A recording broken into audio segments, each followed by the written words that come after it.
Bonjour et bienvenue dans cette édition de la mi-journée. Voici les titres. Les chiffres du chômage atteignent un niveau record à La Réunion. 140 000 demandeurs d'emploi inscrits en catégorie A, soit une augmentation de 1,8% ce deuxième trimestre. Devant Pôle emploi ce matin, cette nouvelle décourage les Réunionnais qui tentent de sortir de cette situation. Samuel Irlepen. Très décourageant parce que là même Pôle emploi, lui, il ne peut pas faire rien non plus pour nous. Et quelque part, il bloque.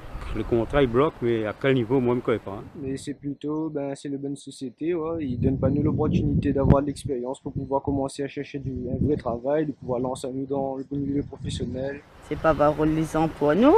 Et puis moi, je pense qu'on devait faire aussi des formations. Les jeunes devaient faire des formations pour trouver plus d'emplois.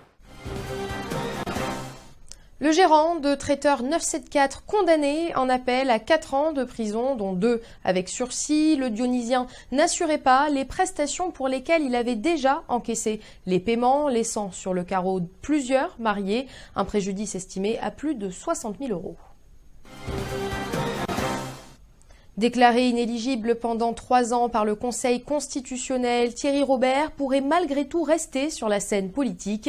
Le député destitué peut aujourd'hui conserver sa place au sein du Conseil municipal de Saint-Leu. Qu'en pensent les habitants de la commune? Marina Batt leur a posé la question. Au niveau des politiciens corrompus, on a un peu une panoplie en France et surtout à La Réunion, et que non, c'est pas possible, quoi. T'es déchu, t'es interdit pendant 10 ans, tu peux pas revenir, quoi. Et voilà, et c'est encore des magouilles de politiciens. Je suis contre parce qu'il a fraudé. C'est pas normal qu'un élu soit voleur, fraudeur. Il doit être exempt de toute condamnation et c'est pas son cas. Donc non, je suis contre. C'est bien, il devrait revenir, oui. C'est aussi quelqu'un qui défend bien la cause de La Réunion. Oui, moi je souhaite qu'il revienne en politique. Oui. Il a fait des malversations et moi je suis désolée. Je trouve que des hommes politiques, des maires, ils doivent être intègres.